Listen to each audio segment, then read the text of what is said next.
যেটাই করেন না কেন মনে রাখবেন কুল্লু নাফসিন যায়িকাতুল মউত, কবরে সবাইকে যেতে হবে। আর দৈনিক কবর তোমাকে আমাকে ডেকে ডেকে বলতে থাকে। কি বলতে লাগে? নবী আমার জানিয়ে দিলে কবর প্রতিদিন বলতে লাগে, এ দুনিয়ার নর নারীরা, এই কবর কিন্তু বড় একা থাকার জায়গা, তৈরি হয়ে আসো।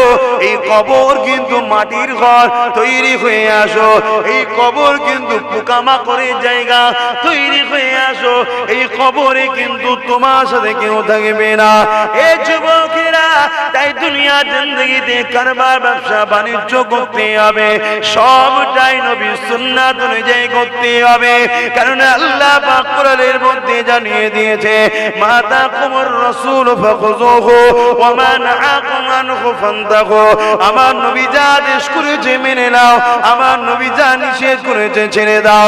ব্যবসা করবেন নবীকে ফলো করে, কারবার করবেন নবীকে ফলো করে, সংসার করবেন নবীকে ফলো করে, আত্মীয়তা করবেন নবীকে ফলো করে, বড়দেরকে সম্মান করবেন নবীকে ফলো করে, ছোটদেরকে স্নেহ করবেন নবীকে ভালো ভালো করে, নামাজ পড়বেন নবীকে ফলো করে, রোজা রাখবেন নবীকে ফলো করে, হজ করবেন নবীকে ফলো করে, যাকাত দেবেন নবীকে ফলো করে, কন্যার বিবাহ দেবেন নবীকে ফলো করে, মা বাপকে ভালোবাসবেন নবীকে ফলো করে, এতিমদেরকে ভালোবাসবেন নবীকে ফলো করে, রাজনীতি করবেন নবীকে ফলো করে, দেশকে ভালোবাসেন নবীকে ফলো করে। আপনার সমাজনীতি, অর্থনীতি, রাজনীতি, পরিবার নীতি, রাষ্ট্রনীতি, সব নীতিটাই একমাত্র মডেল হবে নবী নবী নবী নবী। এই কলেমা পড়া বিশ্বাসী ইমানদার ঘরের ছেলেরা, এর বাইরে গিয়ে কখনো আল্লাহ নবী পাওয়া যেতে পারে না। লাইফটা তোমাকে তৈরি করতে হবে, তোমার রাসূল যেভাবে তৈরি করতে বলেছে ওই কাজগুলোকে তোমাকে মেনে নিতে হবে। যে কোনো তোমার নবী মেনে নিতে বলেছে ওই কাজগুলোকে ছেড়ে দিতে হবে, যে কোনো তোমার নবী ছেড়ে দিতে বলেছে। এর উল্টো গিয়ে যদি আশা করো নবী আমাদের জন্য রয়েছে, অবশ্যই বোকা হয়ে বসে আছো। কিয়ামতের দিনে কিন্তু বিপদে পড়ে যাবে, কারণ কিয়ামতটা এত কঠিন হবে যেদিনে বাপ ছেলে হবে না, ছেলে বাপের হবে না, মা মেয়ের হবে না, মেয়ে মায়ের হবে না, সবাই নফসি নফসি নফসি করতে লাগবে। ওই দিনে আল্লাহ পাক বলবে, জিবরাইল আমার জাহান্নামকে নিয়ে এসে আরশের বাঁ পাশে বেঁধে দাও। 70,000 জিনজিল দিয়ে আল্লাহ জাহান্নামকে বাঁধা হবে। এক একটা জিনজির 70,000 করে ফেরেশতা ধরে রাখবে। এই যুবকরা গল্প বলছি না গো, আল্লাহর কোরআন নবীর সুন্নাত নবীর বাণী বলছি। কেননা নবী আমার জানিয়েছে, নবীকে আল্লাহ পাক জানিয়েছে, ওই সময় 70,000 জিনজিল দিয়ে জাহান্নামকে বাঁধা হবে। এক একটা জিনজিল 70,000 করে ফেরেশতা ধরে রাখবে। জাহান্নামকে ধরে রাখতে পারবে না।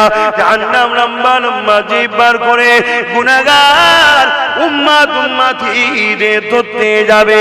গুনাহগার কারা? যারা রাসূলের হুকুমের বেখিলাফ চলে তারা, তাদেরকে ধরতে লাগবে। ওই সময়ে আল্লাহ নবী ছাড়া তোমার আমার কেউ সাহারা হবে না। সেই নবীকে ভালো করুন, সেই নবীকে ভালোবাসুন। আর সেই নবীকে ভালোবাসলে আল্লাহ খুশি হয়।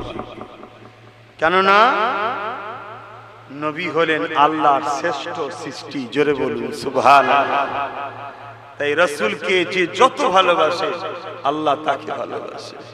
ভাইরা, নওজোয়ান তরুণেরা, জানি না আমাদের কি আল্লাহকে খুশি করার জন্য আমরা কতটা জিন্দেগিকে উৎসর্গ করতে পারবো। তবে মনে রাখবেন, এই জিন্দেগিতে যে যত বেশি আল্লাহ পাকের দাসত্ব করবে, আল্লাহ পাকের কাছে তার তত মাকাম বেশি। আমি হুজুরের ঘরের ছেলে, নবী বংশের ছেলে, অবশ্যই বংশ হওয়ার জন্য একটা ইজ্জত আছে। কিন্তু আমার থেকেও যদি এটা আম ঘরের ছেলে আল্লাহকে বেশি ভালোবাসে, আমার থেকে আল্লাহর কাছে তার ইজ্জত বেশি। এটা শরিয়ত ভাই, এটা শরিয়ত। কিন্তু হ্যাঁ, আবার আমরা যদি একটা আম ঘরের ছেলে যে ইবাদত করছে আমিও সেম করছি, কিন্তু তার থেকেও আমার ইজ্জত আল্লাহ বেশি করেছেন, একটু বেশি দেবেন কেন? আমার একটা বংশ মর্যাদার গৌরব আছে রাসূলের সঙ্গে সম্পর্ক থাকার জন্য। কথা বুঝে আসছে? এটা সিস্টেম। অতএব আমি কে ওটা না দেখে লাভ নেই, আমি কাকে খুশি করতে বসেছি ওটা দেখুন। আমি এখানে বসলে দুটো লোক বলবে, হ্যাঁ গা তুই ইমাম সাহেব ওখানে বসেছিলে কেন গা? আরে আমি ইমাম তো কি হয়েছে, আমি তো বসেছি আমার মালিককে খুশি করার জন্য। জোরে বলুন সুবহানাল্লাহ। হ্যাঁ বাবেরা, নওজওয়ান তরুণেরা, এ নবী পাকের প্রেমিকেরা, আমাদের অস্তিত্ব কোনো কিছু ছিল না গো, সামান্য না পাক পানি আল্লাহ পাক যেটা বাপের শরীর থেকে মায়ের মেয়ে দিয়েছে, 120 দিন পরে মায়ের পেটের মধ্যে আমরা লড়ে উঠেছি, অর্থাৎ আল্লাহ আমাদের শরীরে জানটা দিয়ে দিয়েছে, অর্থাৎ 120 দিন ধরে আমাদের শরীর মায়ের পেটের মধ্যে আমাদের হাড় হাড্ডি রগ রিশা গোস্ত চামড়া সবকিছু তৈরি করা হয়ে গেছে। মানুষটা যখন তৈরি হয়ে গেছে, জানটা কিন্তু নাই।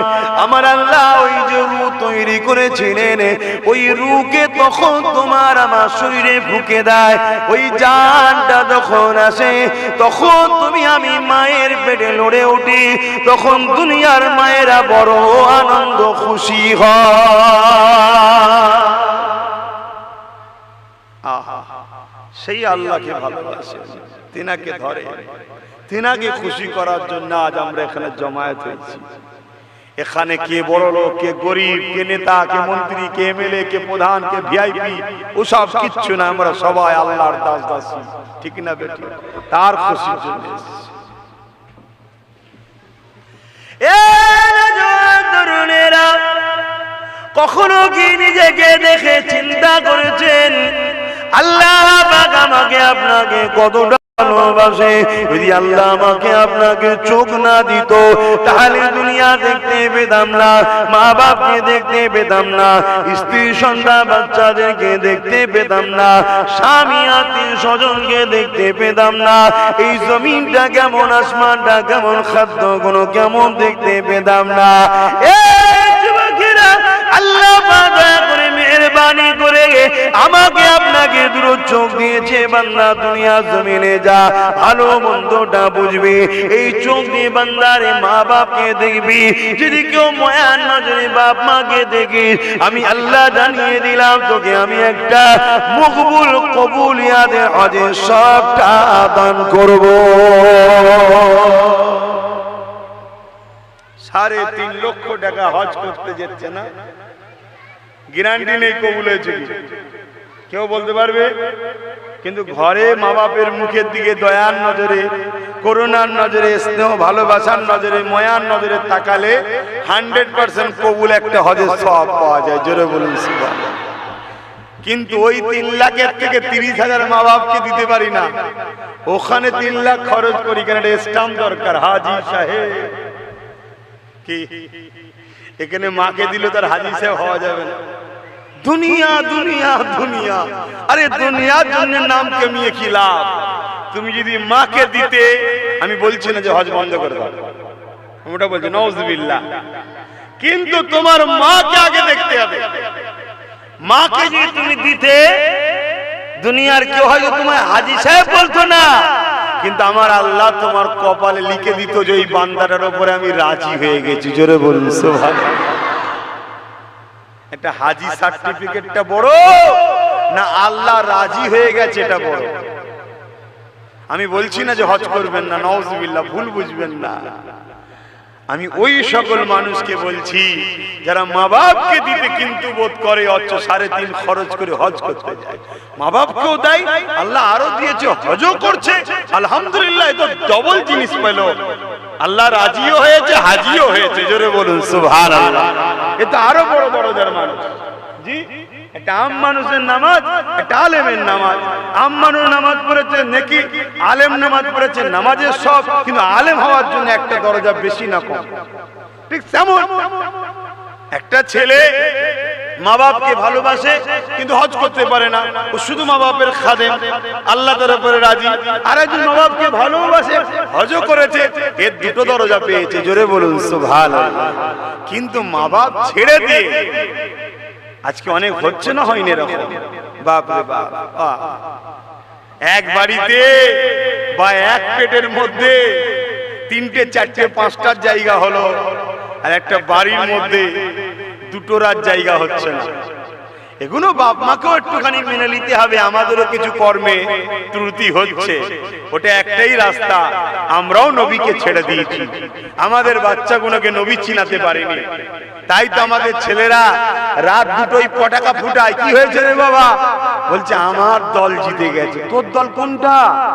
বলছে ব্রাজিল, আর্জেন্টিনা। ওহো, তাই নাকি? আচ্ছা, যারা সারা জীবন আমার ইসলামকে মিটাবার জন্য ষড়যন্ত্র করছে, ওগুলো হচ্ছে আমাদের দল। লাও, তাদের জন্য রাত 2টোর সময় জেগে পটাকা বাজাচ্ছে, আর আমার আল্লাহর জন্য রাত 4টেই উঠে একবার দূরে গান নামাজটা পড়তে পারছে না। কেন? আমরা শিখাতে পারিনি যে এটা আমাদের দল, আমরা শিখিয়েছি ওইটা আমাদের দল। কি গো, অসুবিধা হচ্ছে? যুবকরা মনে কষ্ট পেয়েছ? বোঝো আমার সোনার ভাই যুবকরা, এই জিন্দেগি খুব সামান্য, কোনো গ্যারান্টি নেই। আমার আজকেই হয়তো শেষ, কাল সূর্য নাও দেখতে পারি, কোনো গ্যারান্টি তোমাদেরও নেই। ঈশার পরে খাওয়াটা হবে কি তাও কোনো গ্যারান্টি নেই, ঠিক না বেটি?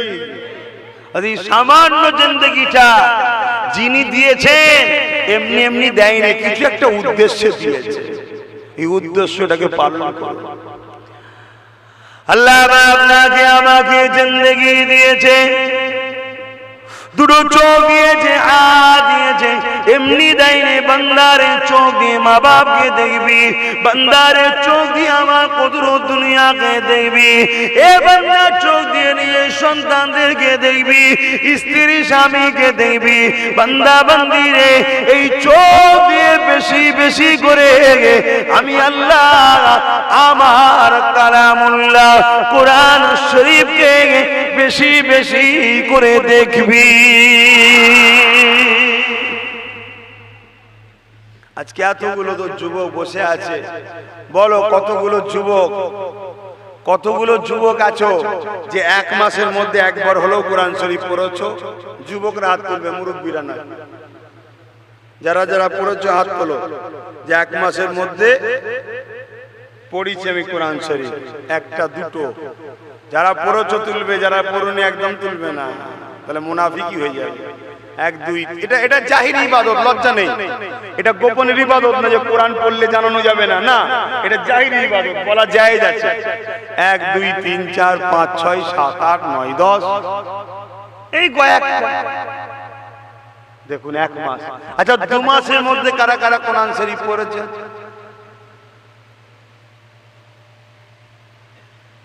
3 মাসের মধ্যে কারা কারা পড়েছেন?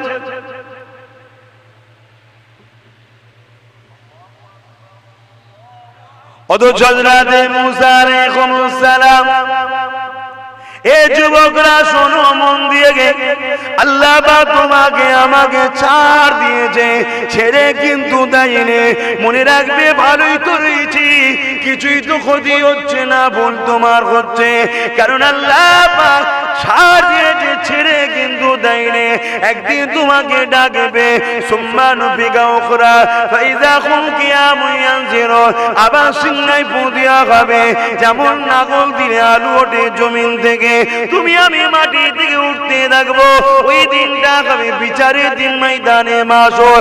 ওই দিনে কে পীর সাহেব, কে নামাজি, কে হাজি, কে কুতুব, কে আবদাল, সবাইকে দাঁড়াতে হবে। আদম নবী থেকে নিয়ে পৃথিবীর শেষ মানুষ পর্যন্ত সবাই দাঁড়িয়ে দাঁড়িয়ে নফসি নফসি করতে লাগবে। এ যুবকেরা, ওই দিনে কিন্তু আল্লাহ পাক তোমাকে জিজ্ঞাসা করবে, বান্দা রে, আমি আল্লাহ তোকে জবান দিয়েছি, দিয়েছিলা, এই জবানে কেন আমার কোরআনটা তেলাওয়াত করলি না? এই জবানে গান গাইলি, এই জবানে গালি দিলি, এই জবানে মানুষকে মিথ্যা সাক্ষী দিলি, এই জবানে মানুষকে ছোট বড় কথা বললি, এই জবানে নোংরা কথা বললি। এ বান্দা রে, আমি আল্লাহ তুমি যদি জবানে কথা না দিতা তাহলে কে ছিল তোর জবানে কথা দিতে পারে? অথচ এই জবানে আমার কোরআনটা কেন পড়লি না? এ বান্দা বান্দির জবাবটা আমাকে দে, উত্তর আমরা দিতে পারবো না। তাই বলে দিয়ে যায় হযরত মুসা আলাইহিস সালাম আল্লাহ পাককে বলেছিলেন, ও রব্বি আল্লাহ পাক, আমি আপনার সঙ্গে কথা বলি, এই জমিনের উপরে আর কেউ কি আপনার সঙ্গে কথা বলবে? আল্লাহ পাক বলেছিল, মুসা রে, আমার কিছু স্পেশাল বান্দা বান্দি আছে, তারা আমার সঙ্গে কথা বলবে। মুসা তুমি কথা বলো, এর জন্য জায়গা ফিক্সড আছে, কিন্তু তারা যখন কথা বলবে জায়গা কোনো ফিক্স না। মুসা তুমি আমার সঙ্গে কথা বলো, তোমার জন্য সময় ফিক্সড আছে, তাদের জন্য সময় ফিক্সড না। এ মুসা রে, তুমি আমার সঙ্গে কথা বলো, এর জন্য জুতা খুলে তোর পারে আসতে হয়। তারা যখন কথা বলবে নিয়ম ডিসিপ্লিন কিছুই না। বান্দা মুসা রে, তুমি আমার সঙ্গে কথা বলো, এই কথার একটা লাইন টাইম রয়েছে, বেশিক্ষণ বলতে পারবে না। আর তারা যখন খুশি চাইবে আমি আল্লাহ আমার সঙ্গে কথা বলবে। এ যুবকেরা, আল্লাহ কত ভালোবাসে তোমাকে আমাকে, শোনো। এ আমার বোনেরা, আল্লাহ কত ভালোবাসে তোমাকে আমাকে, শোনো। তোমাকে আল্লাহ সুন্দরী করেছে বেপরদা হয়ে রাস্তায় ঘোরার জন্য নয়, আল্লাহ তোমাকে সুন্দরী করেছে তোমার পরীক্ষা নিতে লেগেছে। বান্দি রে, তোকে রূপ দিলাম আমি, কিন্তু গুণটা তুই নিজে থেকে তৈরি করে নে।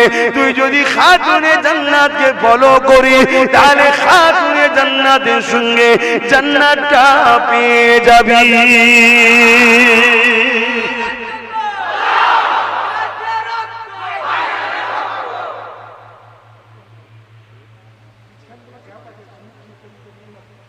আমি বলিছি একবার, একটু চেপে চেপে দেখেন না, সরে সরে আসে, লোক জায়গা পাচ্ছে না, সরে সরে আসে। আজের বীজখানে অন্যদিকে গেলে আজের সব এমনি। ভাই আমার ব্রেন খুব চঞ্চল, নানা রকম টেনশন, নানা রকম কাজ। আমারও একটা জিন্দেগি আছে, আমিও পারি আপনাদের মতো জিন্দেগি কাটাতে। নিজের বউ বিবি বাচ্চা মা বাপ ছাড়া আর কিছু বুঝবো না, অনেক আরামে জিন্দেগি হবে। কিন্তু আমি তা করি না তো, আমি দুনিয়ার বোঝা মাথায় নিয়ে বসে আছি, নানান সমস্যা সমাধান করার চেষ্টা করছি।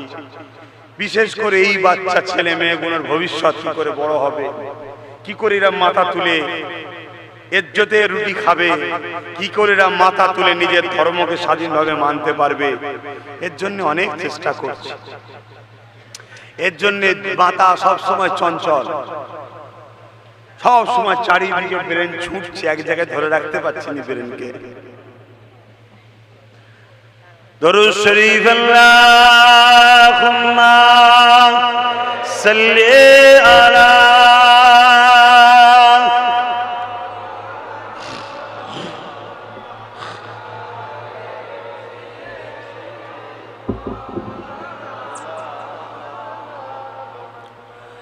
তুমি শরীকহীন, তুমি মহান, বিশ্বে মালি তুমি দয়াবান। তুমি শরীকহীন, তুমি মহান, বিশ্বের মালি তুমি দয়াবান। এখনো গফা তুমি, এখনো সাতার, হাসরের দিনে তুমি হইবে কাহার। এখনো আল্লাহ গফফার, এখনো আল্লাহ সত্তার। ভুল করলে চাও মাফ করবে, হাসরের দিন কিন্তু বিচারের দিন হবে কাকা। নবীরা পর্যন্ত নফসি নফসি করবে, তুমি আমি তো কোথাকারের কে? আমি আমার কথাও বলছি, নবীরা পর্যন্ত নফসি নফসি করবে, তুমি আমি তো কোথাকারের কে? তবে হ্যাঁ, যদি প্রকৃত নবীরা আশিক হও, কোনো টেনশন নাই, নিশ্চিন্তাই থাকো, জান্নাতি হয়ে গেছো। জোরে বলুন সুবহানাল্লাহ। কোনো টেনশন নাই। কিন্তু প্রকৃত আশিক হতে পেরেছি তো? প্রকৃত আশিক কাকে বলে?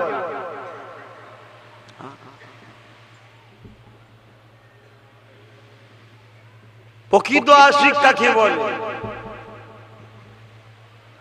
একটা মানুষকে দড়ি দিয়ে বাঁধা আছে, হাত পা বাঁধা, শিকল দড়ি দিয়ে বেঁধে রেখে বলতে লেগেছে, তোমার সাথীদের ভাগে যেভাবে ছুরি দিয়ে চড়িয়ে চড়িয়ে মারা হলো, তোমাকে খুনি মেরে দেওয়া হবে।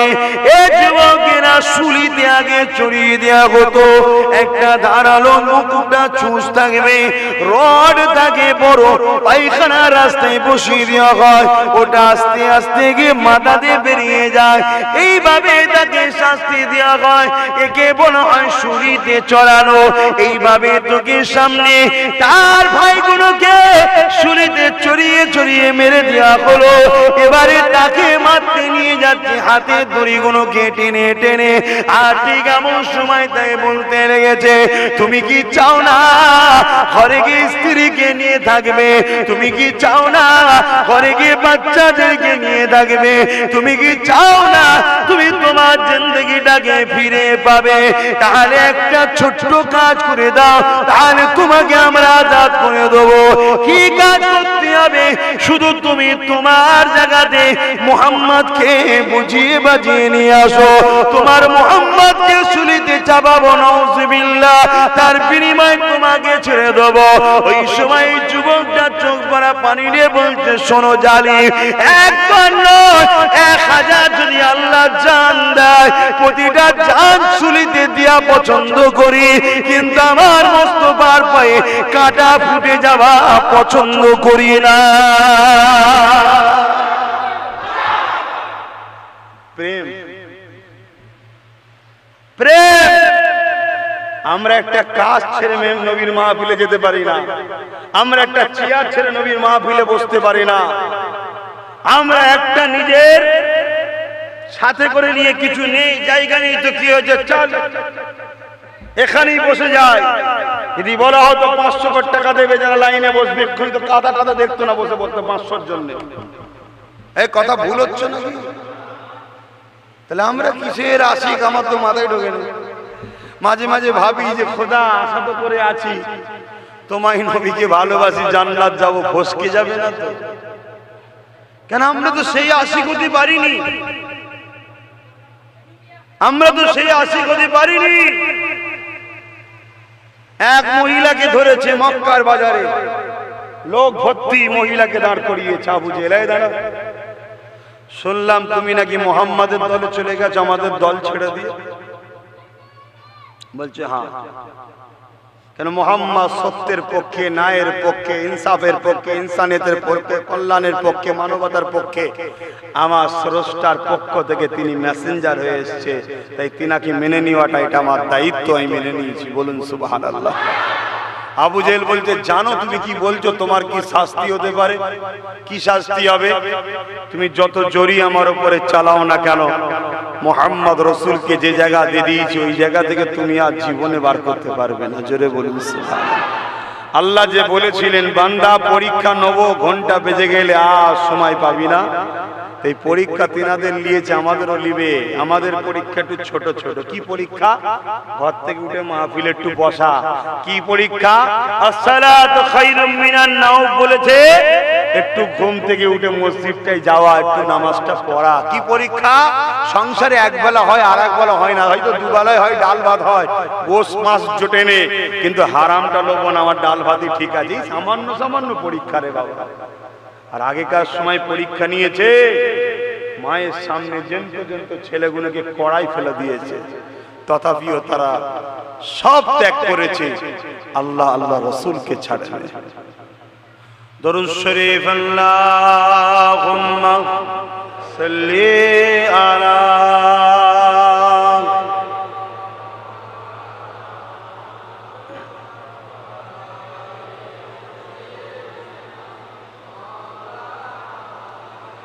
কেমন করে ডাকবো তোমায়, ডাকতে জানি না হি আল্লাহ, কেমন করে ডাকবো তোমায়। আদম কান্দে গন্ধ মুখে, খলিল কান্দে আগুনেতে, আদম কান্দে গন্ধ মুখে, খলিল কান্দে আগুনেতে, কান্দে হাজেরা হি আল্লাহ, কেমন করে ডাকবো তোমায়, ডাকতে জানি না হি আল্লাহ, কেমন করে ডাকবো তোমায়। হাবিব কান্দে উম্মত বলে, হুসাইন কান্দে কারবালাতে, হাবিব কান্দে উম্মত বলে, হুসাইন কান্দে কারবালাতে, কান্দে ফাতেমা হি আল্লাহ, কেমন করে ডাকবো তোমায়, ডাকতে জানি না হি আল্লাহ, কেমন করে ডাকবো তোমায়। ভয় করুন আল্লাহ। রসুলের কলিজার টুকরো, যার জন্য কায়নাত আল্লাহ করেছে, ফাতেমা হুজুরের সংসারে এমনও দিন গেছে কয়েক সপ্তাহ খাওয়া হতো না। আল্লাহ পরীক্ষা নিয়েছে। আর আজ আমাদের খাবার এত আল্লাহ দিয়েছে, খেয়ে শেষ করতে পারছি না, ভয় হয়। আল্লাহ আমাদের উপরে নারাজ নয় তো, তাই এততে দিচ্ছে যে দুনিয়ায় লেলে তোরা আখিরাতে পাবি, এমন তো নয়। যারা গরিব তারা কত খুশনসিব, যদি তারা ইমানদার হয়। কিয়ামতের দিন গরিবদের ঘরে আল্লাহ ফেরেশতারা বলবে চলো হিসাব দেবে, চলো। গরিবরা বলবে আবার হিসাব কিসের হিসাব দেবো? আল্লাহ তো দুনিয়ায় দেয়নি কিছু, তো হিসাব আবার কিসে? আল্লাহ পাক কদর দিয়েছে বলে ফেরেশতা সাদ্দাকতা, ওরা সত্যই বলছে। যা 70 বছর গরিব ছিল, আজকে ধনীদের থেকে 500 বছর আগে জান্নাতে যা। জোরে বলুন সুবহানাল্লাহ। আবার যদি ধনী করেছে আল্লাহ, উসমান গনি যদি হতে পারে, মানে ওনাকে অনুসরণ, তাহলে কামিয়াবি আছে। এত দিয়েছে আল্লাহ, এত দিয়েছে, শুধু লোককে দিয়ে দিয়েছে, শুধু লোককে দিয়ে দিয়েছে, তাও শেষ হয়নি, তাও শেষ হয়নি। একদিন খরা দেখা দিয়েছিল বিশাল এলাকাতে। উসমান গনি কয়েক গ্রাম জুড়ে মাল জড়ো করেছে, বিঘে নয় গ্রাম জুড়ে মাল জোগাড় করেছে, বিদেশ থেকে সব নিয়ে এসেছে। ইহুদিরা দেখছে যে উসমানের থেকে মালটা আমরা বেশি দামে কিনে নিই, কেন খরা আরো বাড়বে, তখন আমরা ডবলে বিক্রি করব, ডবলে বিক্রি। দেশে উসমান গনিকে দাম দিচ্ছে, উসমান তোমার মালটাকে আমরা 10% বেশি দিচ্ছি। বুঝাবার জন্য বলছি 100 টাকার মাল 110 টাকা, না হবে না। 50% 100 টাকার মাল 150 টাকা, হবে না। 100 টাকার মাল 200 টাকা, ডবল বলবো, 100% বেশি, না হবে না। 100 টাকার মাল 300 টাকা, হবে না। ইহুদিনও রেগে যে বলছে উসমান, তুমি যদি আমাদের ছাড়া অন্য কাউকে মাল বিক্রি করো 300 টাকার কমে, তাহলে কিন্তু ঝগড়া হবে। তোমরা আমাদের ঘরে দেবে না, অন্য কাউকে দেবে তো? 300 টাকার কমে যদি বিক্রি করো, দেখি এর বেশি যদি কেউ দেয় তাহলে দেবে। কারণ উসমান গনি বলছে আরো লাগবে। তো উসমান গনি বলছে কালকে ফজরের নামাজের পর মদিনা নববী শরীফে আসবে, আমি কাকে কত টাকায় মালটা বিক্রি করলাম ওখানে ঘোষণা দেওয়া হবে। কুরবান যাক তাদের জিন্দেগি কত সুন্দর। আমরা পারলাম না তাদের মতো অনুসরণ করতে। আল্লাহ আমাদেরকে হিদায়াত করুক, বলুন আমিন। পরের দিন ফজরের নামাজ হয়েছে, রাসূলের কাছে দাঁড়িয়ে উসমান গনি নববী শরীফে ইজাজত চাইছেন। হুজুর যদি একটু ইজাজত দেন কিছু বলবো। বলো উসমান। হুজুর পুরো মদিনায় খরা দেখা দিয়েছে, মানুষ ক্ষুধার্ত, খেতে পাচ্ছে না, বড় বাচ্চারা, মায়েরা, বাপেরা, বুড়োরা, কমজোর সব কষ্ট পাচ্ছে। আল্লাহ নবী বলছেন হ্যাঁ বাবা বড় কষ্ট পাচ্ছে। হুজুর আমি অমুক এলাকায় কয়েক গ্রাম জুড়ে এত বিশাল এলাকায় মাল জোগাড় করেছি, মানুষের নিত্য প্রয়োজনীয় মাল। হুজুর আপনি ঘোষণা দেন, যার যেমন করে খুশি যতটা প্রয়োজন ওখান থেকে মালগুলো নিয়ে যাক। ও সব মাল বান্দার মালিক আল্লাহর মাল, আল্লাহর পক্ষ থেকে নিয়ে যাবে। জোরে বলুন সুবহানাল্লাহ। ইহুদিরা অবাক হয়ে গেছে, হে উসমান তুমি কি করলে, এত বড় লোক? উসমান গনি বলছেন না, আমি 700 টাকায়, বুঝাবার জন্য বলছি, 700 গুণ, 70 থেকে 700 গুণ আল্লাহ বেশি দেয় বরকত। 700 গুণ বেশিতে এই মালগুলো আমার আল্লাহর কাছে বিক্রি করেছে, এর বিনিময়টা পরকালে লব। জোরে বলুন সুবহানাল্লাহ। আর আমরা সব যতটুকু আল্লাহ দিয়েছে এ থেকেও যদি কিছুটা দিয়ে দিই পরকালে কাজে লাগবে। আর যাদেরকে আল্লাহ রোজ আনা রোজ খাওয়া, ও তো যদি আলহামদুলিল্লাহ বলো, আল্লাহ পরকালে আর হিসাব দিতে লাগবে না। কথা বুঝছেন না, বোঝেন না? কিন্তু আমরা আল্লাহ আমাদেরকে কত ভালোবাসে আমরা ভুলে যাচ্ছি। আল্লাহ নবীর মেরি ফাতেমা হুজুর একদিনের কথা, কয়েক সপ্তাহ খাওয়া হয়নি। হযরত আলী ফাতেমা জাহরাকে বলেছিলেন, ও হযরত ফাতেমা একটুখানি আপনার আব্বা জানের কাছে যাচ্ছি, কারণ আল্লাহ নবীকে অনেকে নজরানা দেয়, তোফা দেয়, ও থেকে যদি কিছু পাই নিয়ে আসবো, তাহলে আমাদের সংসারে যে কয়েকদিন খাওয়া হয়নি এই কষ্টগুলো আপনি পাচ্ছেন, বাচ্চারা পাচ্ছে, এ থেকে আল্লাহ পাকের দয়াতে আমরা মুক্তি পেয়ে যাব। এ যুবকেরা, তরুণেরা, হযরত আলী কারামাল্লাহু ওয়াজহু চলে গেলে, আল্লাহ নবীর দরবারে পৌঁছে গেলে, অনেকে এসে অনেক নজরানা দেয়, কিন্তু আল্লাহ নবী আলীকে কেউ দিচ্ছে না। কিছুক্ষণ যাওয়ার পরে হুজুর আমার ঘরে ফিরে আসলে মনটা বড় মরা করে হযরত ফাতেমা হুজুরকে সালাম দিলে। হযরত ফাতেমা হুজুর সালামের জবাবটা দিয়ে বললে, আমার প্রাণের স্বামী মনটা আপনার মরা কেন, কেন এত মনটা মরা? হযরত আলী বলেছিলেন, আপনার আব্বার কাছে গিয়েছিলাম, হয়তো কিছু নজরানা নিয়ে আসবো, কিছু পেলাম না বাচ্চাদের মুখে, তোমার মুখে কি ওসিলা হব, এই জন্য মনটা বড় মরা। হযরত ফাতেমা কি বলেছিলেন, আমার প্রাণের স্বামী আপনি কি জানেন না আল্লাহ পাক সবরকারীদেরও সাথে আছে, আল্লাহ পাক শুকরগুজারকারীদেরও সাথে আছে। আল্লাহ খাওয়ালে আলহামদুলিল্লাহ বলবো, শুকর আদায় করব, আল্লাহ পাক শুকরগুজারের সাথেও রয়েছে।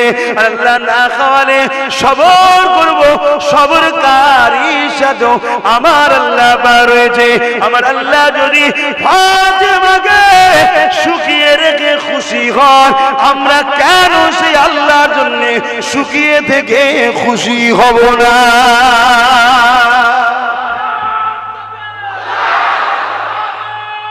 আল্লাহ কে আছে এত দয়ালু দুটো হাত দেবে? কে আছে এত দয়ালু দুটো পা দেবে? এত কিছু দিল, কোটি কোটি টাকা সম্পদ, কি কোটি কোটি টাকা সম্পদ না? দুটো চোখের দাম, দুটো হাতের দাম, দুটো পায়ের দাম দেখুন না। কোটি কোটি টাকা সম্পদ আল্লাহ ফ্রিতে দিল। তিনি নাই ভালোবেসে একদিন টেস্ট করেছে আমায়, আপনাকে একটু পরীক্ষা করেছে, নাই ফাতেমাকে কয়েকদিন তিনি খাওয়াইনি। ফাতেমাকে যদি তিনি না খাইয়ে পরীক্ষা নিয়ে যদি খুশি হন, তাহলে আমরা কেন পারবো না সেই আল্লাহর জন্য না খেয়ে থেকে খুশি হতে? বলুন সুবহানাল্লাহ। ভাবু হযরত ফাতেমা যারা কি বলেছিলেন, এ আমার প্রাণের স্বামী, আমি আল্লাহ পাকের কাছে অনেক শুকরিয়া আদায় করি। এ জানেরা, আমার আম্মা জানেরা, দুদিনে দুনিয়ায় পরে আখিরাতকে হারিয়ে ফেলবেন না। আজকে বাড়ি বাড়ি লংবন্ধন ঢুকে গেল, আজকে বাড়ি বাড়ি সুদ ঢুকে গেল, আজকে বাড়ি বাড়ি নারী পরকীয়া শুরু হয়ে গেল, আজকে বাড়ি বাড়ি হারাম প্ল্যান প্রকল্প শুরু হয়ে গেল। এই মা বোনেদের বলে দিয়ে যায়, খাতুনে জান্নাতকে ফলো করুন, কারণ খাতুনে জান্নাত সমস্ত নারীদের সরদারিনী হবে গো। কিয়ামতের দিনে সবাই যখন নফসি নফসি নফসি নফসি করবে, আমার কি হবে, আমার কি হবে, ওই সময়তে আল্লাহ পাকের ফেরেশতা ঘোষণা দেবে, এ ময়দানে মাশরে মানুষেরা সবাই মাথাকে হাত করে নাও, মাথাটাকে নত করে নাও, জমিনের দিকে মাথাটা নিচু করে নাও, চোখগুলোকে তুলে রেখো না, মাথাটাকে হাত করে দাও, সম্মানের জন্য কাঁধা দিয়ে দাঁড়িয়ে যাও। কে যাবে, কে যাবে? এই সময় ফেরেশতারা বলতে লাগবে, আল্লাহ পাকের প্যারি বান্দি খাতুনে জান্নাত জান্নাতে যাবে।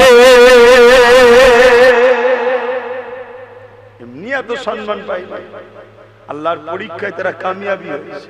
আর আমাদের কি হচ্ছে? পর্দা শেষ, মেয়ে ছেলে বেটা ছেলে এক জায়গায় গিয়ে ঠেলা ঠেলি করে ফ্রিতে কিছু পেলে লিবার জন্য ছুটছে ছুটছে, হুঁশি নাই যে আমি আমার আল্লাহর বিরুদ্ধে, রাসূলের বিরুদ্ধে চলে যাচ্ছি। অথচ এই দুটো পা যে পায়ে বিরোধী করছি, পাটাও আল্লাহ দিয়েছে। কষ্ট হচ্ছে, সুখের কষ্টের সংসার, তুমি তাহাজ্জুদ করে আল্লাহর কাছে বলো না। আমার আল্লাহ তো দৈনিক তোমাকে তাহাজ্জুদের ওয়াক্তে ডাকে, কে আছো, কার কি লাগবে বলো। কবুলের সময় এখন, তুমি তখন ঘরে যে হাফ প্যান্ট পরে ঘুমোচ্ছ সারা রাত টিভি দেখে, তোমার তো ভাই কপাল ফাটবে। যদি কেউ মনে করেন না, তারাই তো আজকাল বড় লোক দেখছি, যারা এই মডার্নের সঙ্গে তাল মিলিয়ে যাচ্ছে। বন্ধু, তুমি কাকে বড় লোক মনে করো আমি জানি না। সুখটা বড় লোক না, অর্থ থাকাটা বড় লোক আমি বুঝি না। আমি তো বুঝি সুখটা সবকিছু। ছিঁড়া কাঁথায় যদি সুখ থাকে, ছিঁড়া কাঁথা আমার ভালো। গদিতে যদি ছাড় পোকা থাকে, ও গদি আমার দরকার নেই, সারা রাত ঘুমোতে দেবে না। কি বলেন? হ্যাঁ, একটা ছোট্ট কথা বলছি শুনুন।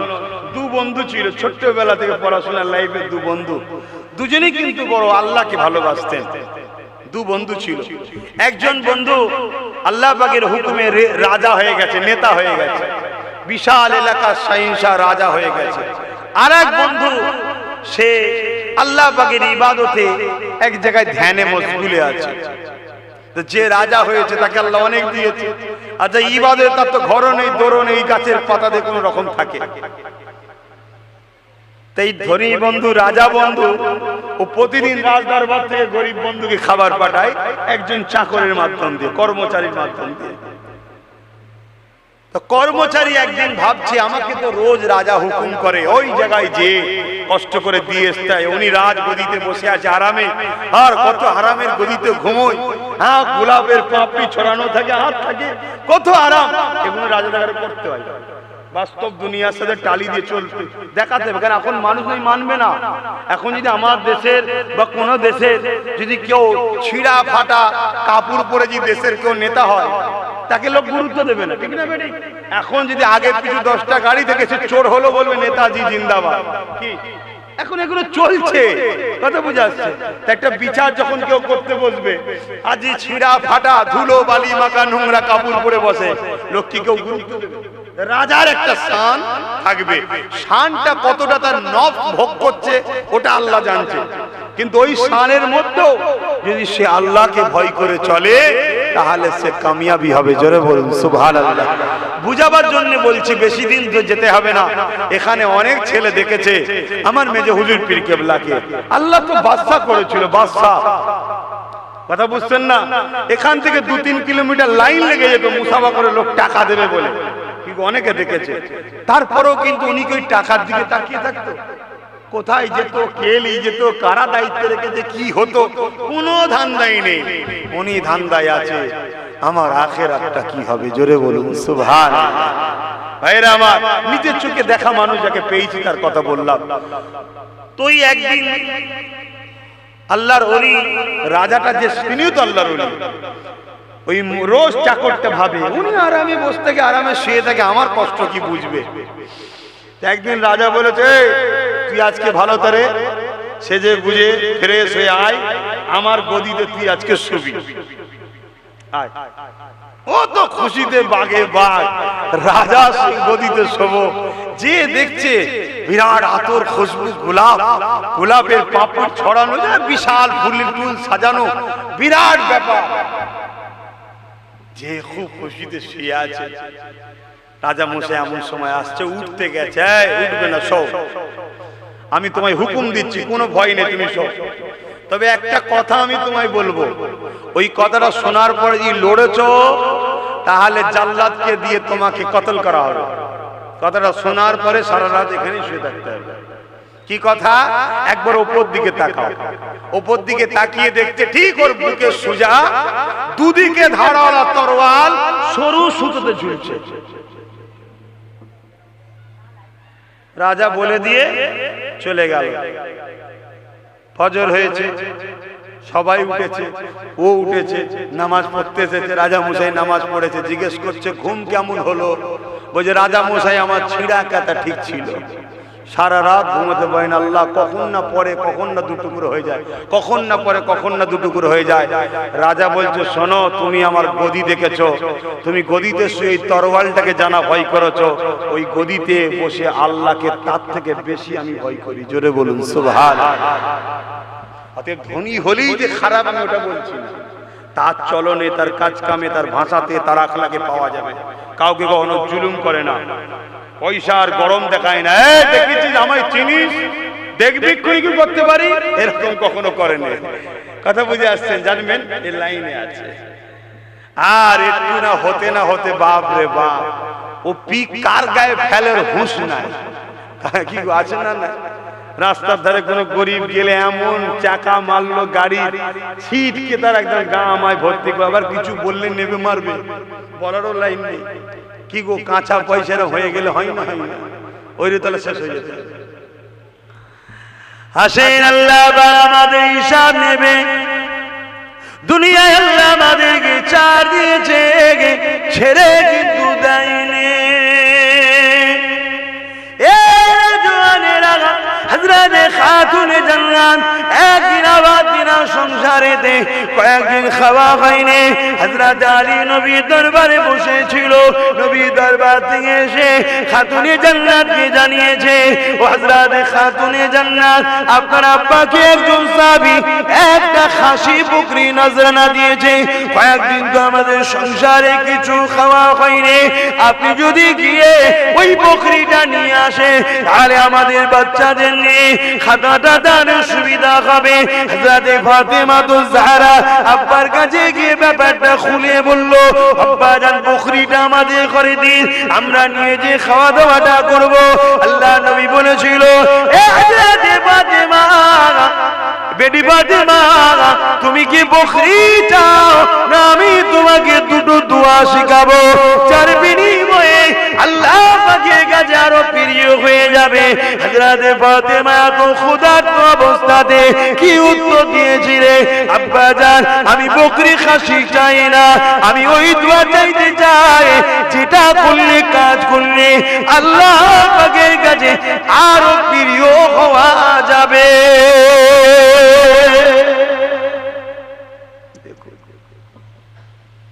আর আমাদের সামান্য একটু কাজটা ছেড়ে দিয়ে নামাজটা পড়ে আবার নাই কাজটা করবো কোনি, আমার ইনকাম করতে হবে। যদি জানতাম এরকম করে আমরা টাটা ফাটা হয়ে গেছি, রিলায়েন্স তাও জানতেন যা দুনিয়াটা মজা করে নি। ওদের যেমন সোনার পায়খানা আছে নাকি,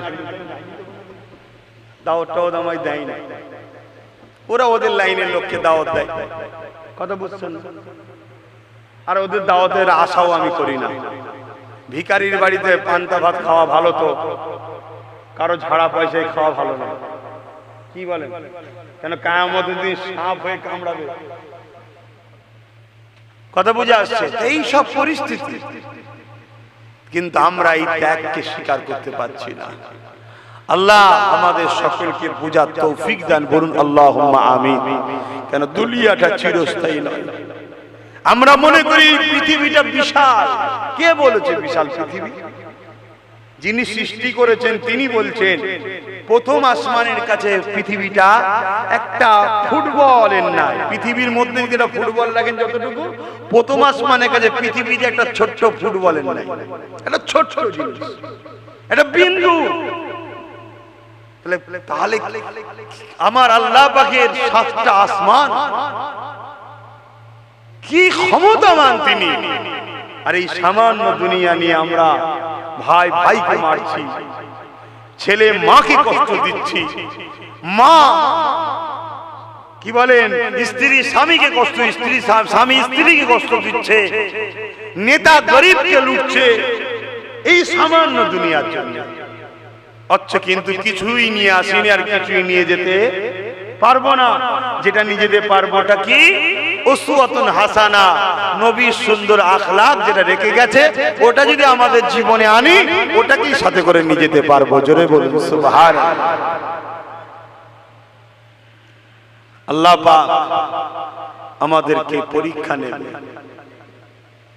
সাহাবা হুজুরদের পরীক্ষা নিয়েছে, পীর মাশায়েখদের পরীক্ষা নিয়েছে, ইমামদের পরীক্ষা নিয়েছে। হযরত ইমামে আযম নু'মান বিন সাবিত আবু হানিফা হুজুরকে রাজা একটা বিষয়কে জোর করে হালাল করার চেষ্টা করেছিল, যে তুমি ফতোয়া দাও এটা হালাল। ইমামে আযম বলেছিলেন না, আমি ফতোয়া দিতে পারবো না, কারণ আল্লাহর আইন এটা হারাম। তার জন্য রাজা তাকে জোর করে বন্দী করেছিল। বন্দী করে জেলখানার মধ্যে তেনাকে শহীদ পর্যন্ত করে দেওয়া হয়েছে। তিনারা সেটাকেও মেনে নিতে রাজি হয়েছে, তথাপি আল্লাহর একটা আইনকে কখনো অমান্য করতে রাজি হয়নি। জোরে বলুন সুবহানাল্লাহ। আর আজকে আমরা কি করছি? যেমন তিনারা আল্লাহকে খুশি করেছেন, আল্লাহ বাবা তিনাদের উপরে তেমন রাজি হয়ে গিয়েছিলেন। যুবকেরা, আজ ইমামে আযম সম্বন্ধে আমরা কতটা জানি না।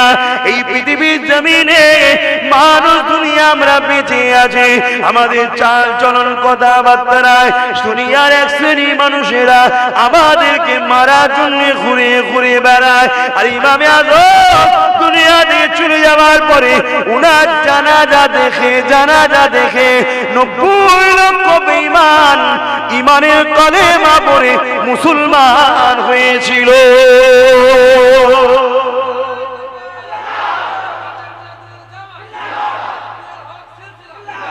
দেখুন কেমন মানুষ তিনারা। একজন মানুষ ইন্তেকালের পরে, চলে যাবার পরে তিনার জানাজা দেখে 90 লক্ষ, এই 90,000 মানুষ ইমানের কলেমা পড়েছে। ইমাম মালিক হুজুরের জানাজা দেখে 70,000 লোক ঈমান ইসলাম এনেছে। তারা কেমন মানুষ ছিল? আহা, দুনিয়াদারি করতে হবে, বাচ্চাদের ভবিষ্যৎ, বাচ্চাদেরকে দেখাশোনা, তাদেরকে পিয়ার করা, তাদেরকে শিক্ষিত করা, তাদের কি করে দুনিয়াতে ইজ্জতের সঙ্গে বাঁচবে, গার্জেন হিসাবে আপনার দায়িত্ব আছে, করতে হবে। এগুলো তো ইবাদত, এগুলো যে ইবাদতের বাইরে তা নয়, এটাও ইবাদত। কিন্তু এগুলো করতে করতে আপনি দুনিয়াকে, সন্তানকে, পরিবারকে আল্লাহর উপরে তুলে দিচ্ছেন। তাই আজকে দুনিয়া সন্তান বাপ মার বিরুদ্ধে হয়ে গেছে, পরিবার স্বামী স্ত্রীর বিরুদ্ধে হয়ে যাচ্ছে। কেন? আল্লাহর উপরে আমরা তুলে দিচ্ছি। যেটাই করেন না কেন মনে রাখবেন কুল্লু নাফসিন যায়িকাতুল মউত, কবরে সবাইকে যেতে হবে। আর দৈনিক কবর তোমাকে আমাকে ডেকে ডেকে বলতে থাকে। কি বলতে লাগে? নবী আমার জানিয়ে দিলে কবর প্রতিদিন বলতে লাগে, এ দুনিয়া নর নারীরা, এই কবর কিন্তু বড় একা থাকার জায়গা, তৈরি হয়ে আসো। এই কবর কিন্তু মাটির ঘর, তৈরি হয়ে আসো। এই কবর কিন্তু পোকামাকড়ের জায়গা, তৈরি হয়ে আসো। এই কবরে কিন্তু তোমার সাথে কেউ থাকবে না। এই যুবকেরা, তাই দুনিয়া জিন্দেগিতে কারবার ব্যবসা বাণিজ্য করতে হবে, সবটাই নবীর সুন্নাত অনুযায়ী করতে হবে। কারণ আল্লাহ পাক কোরআনের মধ্যে জানিয়ে দিয়েছে, মাতা কুমুর রাসূল ফাখুযুহু ওয়া মা নাহাকুম আনহু ফান্তাহু। আমার নবী যা আদেশ করেছে মেনে নাও, আমার নবী যা নিষেধ করেছে ছেড়ে দাও। ব্যবসা করবেন নবীকে ফলো করে, কারবার করবেন নবীকে ফলো করে, সংসার করবেন নবীকে ফলো করে, আত্মীয়তা করবেন নবীকে ফলো করে, বড়দেরকে সম্মান করবেন নবীকে ফলো করে, ছোটদেরকে স্নেহ করবেন নবীকে ভালো ভালো করে, নামাজ পড়বেন নবীকে ফলো করে, রোজা রাখবেন নবীকে ফলো করে, হজ করবেন নবীকে ফলো করে, যাকাত দেবেন নবীকে ফলো করে, কন্যার বিবাহ দেবেন নবীকে ফলো করে, মা বাপকে ভালোবাসবেন নবীকে ফলো করে, এতিমদেরকে ভালোবাসবেন নবীকে ফলো করে, রাজনীতি করবেন নবীকে ভালোবাসেন নবীকে ফলো করে, দেশকে ভালোবাসেন নবীকে ফলো করে। আপনার সমাজনীতি, অর্থনীতি, রাজনীতি, পরিবার নীতি, রাষ্ট্রনীতি, সব নীতিটাই একমাত্র মডেল হবে নবী নবী নবী নবী। এই কলেমা পড়া বিশ্বাসী ইমানদার ঘরের ছেলেরা, এর বাইরে গিয়ে কখনো আল্লাহ নবী পাওয়া যেতে পারে না। লাইফটা তোমাকে তৈরি করতে হবে, তোমার রাসূল যেভাবে তৈরি করতে বলেছে ওই কাজগুলোকে তোমাকে মেনে নিতে হবে। যে কোনো তোমার নবী মেনে নিতে বলেছে ওই কাজগুলোকে ছেড়ে দিতে হবে, যে কোনো তোমার নবী ছেড়ে দিতে বলেছে এর উল্টো গিয়ে যদি আশা করো নবী আমাদের জন্য রয়েছে, অবশ্যই বোকা হয়ে বসে আছো। কিয়ামতের দিনে কিন্তু বিপদে পড়ে যাবে, কেননা কিয়ামত এত কঠিন হবে যে দিনে বাপ ছেলের হবে না, ছেলে বাপের হবে না, মা মেয়ের হবে না, মেয়ের মায়ের হবে না, সবাই নফসি নফসি নফসি করতে লাগবে। ওই দিনে আল্লাহ পাক বলবে, জিবরাইল আমার জাহান্নামকে নিয়ে এসে আরশের বাঁ পাশে বেঁধে দাও। 70,000 জিনজিল দিয়ে আল্লাহ জাহান্নামকে বাঁধা হবে। এক একটা জিনজিরে 70,000 করে ফেরেশতা ধরে রাখবে। এই যুবকরা গল্প বলছি না গো, আল্লাহর কোরআন নবীর সুন্নাত নবীর বাণী বলছি। কেননা নবী আমার জানিয়েছে, নবীকে আল্লাহ পাক জানিয়েছে, ওই সময় 70,000 জিনজিল দিয়ে জাহান্নামকে বাঁধা হবে। এক একটা জিনজিলে 70,000 করে ফেরেশতা ধরে রাখবে। জাহান্নামকে ধরে রাখতে পারবে না। জাহান্নাম লম্বা লম্বা জিভ বার করে গুনাহগার উম্মত উম্মতিদের ধরতে যাবে। গুনাহগার কারা? যারা রাসূলের হুকুমের বেখিলাফ চলে তারা, তাদেরকে ধরতে লাগবে। ওই সময়ে আল্লাহ নবী ছাড়া তোমার আমার কেউ সাহারা হবে না। সেই নবীকে ভালো করুন, সেই নবীকে ভালোবাসুন। আর সেই নবীকে ভালোবাসলে আল্লাহ খুশি হয়। কেননা নবী হলেন আল্লাহর শ্রেষ্ঠ সৃষ্টি। জোরে বলুন সুবহানাল্লাহ। তাই রাসূলকে যে যত ভালোবাসে আল্লাহ তাকে ভালোবাসে।